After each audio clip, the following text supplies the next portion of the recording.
Au nom du Père et du Fils et du Saint-Esprit. Amen.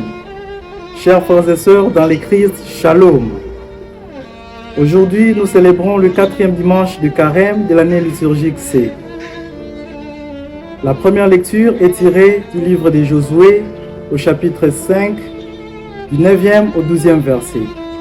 La deuxième lecture est extraite de la deuxième épître de Saint Paul apôtre aux Corinthiens au chapitre 5, du 17e au 21e verset.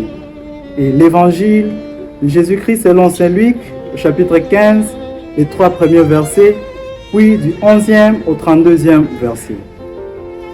La première lecture nous situe à la célébration de la Pâque juive au 14e jour du mois de Nissan à Gilgal dans la plaine de Jéricho.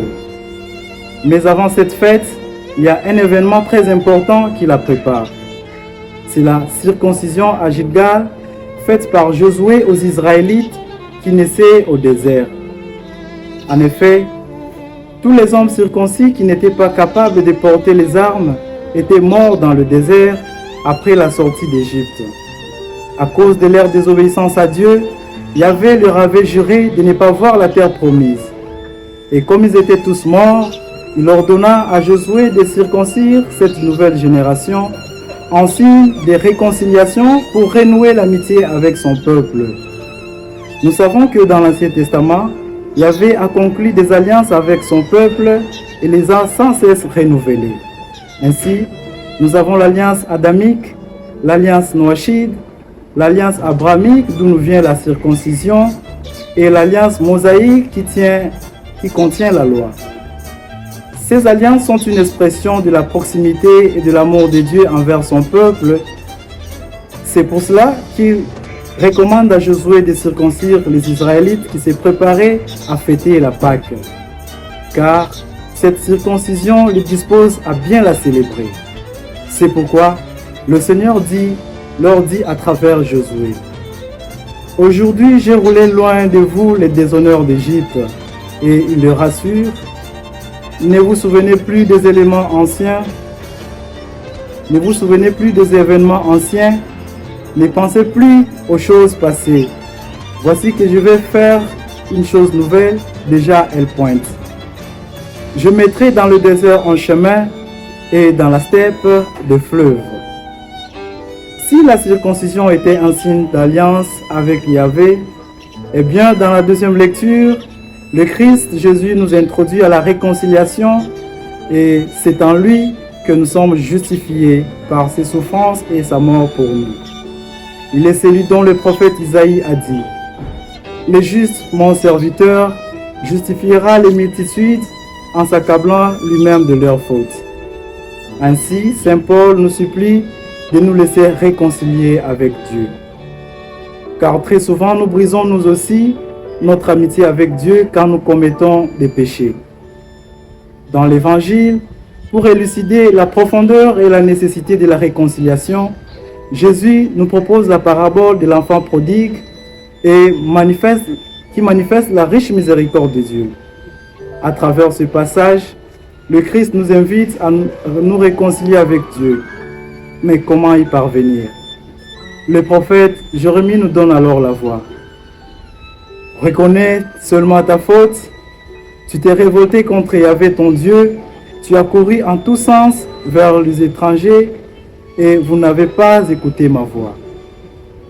Chers frères et sœurs, le Christ nous demande de reconnaître chacun de nous ses péchés ainsi que ses égarements, à en prendre conscience, les regretter et revenir au Seigneur.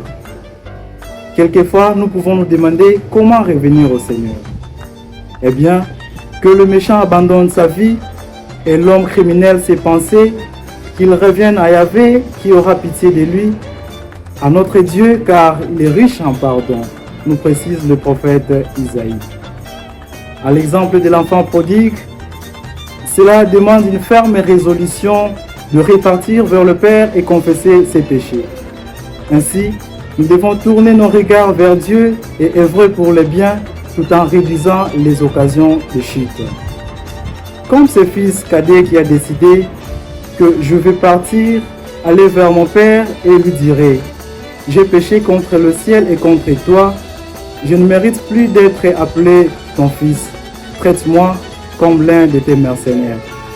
De même, la prise de conscience de nos fautes doit amener chacun de nous à prendre une décision de revenir vers notre Père miséricordieux pour confesser son péché et implorer la miséricorde divine. Nous devons nous réconcilier non seulement avec Dieu, mais aussi avec nos frères et sœurs que nous avons offensés et blessés par notre méconduite ou ceux qui nous ont fait du mal. Et prions pour eux, car la bonne relation avec Dieu s'exprime à travers la réciprocité interhumaine. Dans la parabole, la fête qu'organise le Père pour son Fils qui revient à la maison symbolise l'alliance et l'amitié que Yahvé renouvelle avec nous en signe de réconciliation quand nous décidons d'abandonner le mal et tournons nos regards vers lui. Bien-aimés dans le Seigneur, l'Église nous offre cette belle opportunité de renouer notre amitié avec le Seigneur à travers le sacrement de la réconciliation et nous encourage à confesser nos péchés pour bien nous disposer à la communion au mystère pascal où nous commémorons la mort et la résurrection de notre Seigneur Jésus-Christ comme fondement de notre foi. Que le Seigneur, Dieu de miséricorde, pardonne nos péchés et ouvre nos cœurs à l'immense joie de Pâques et nous bénisse au nom du Père et du Fils et du Saint-Esprit. Amen.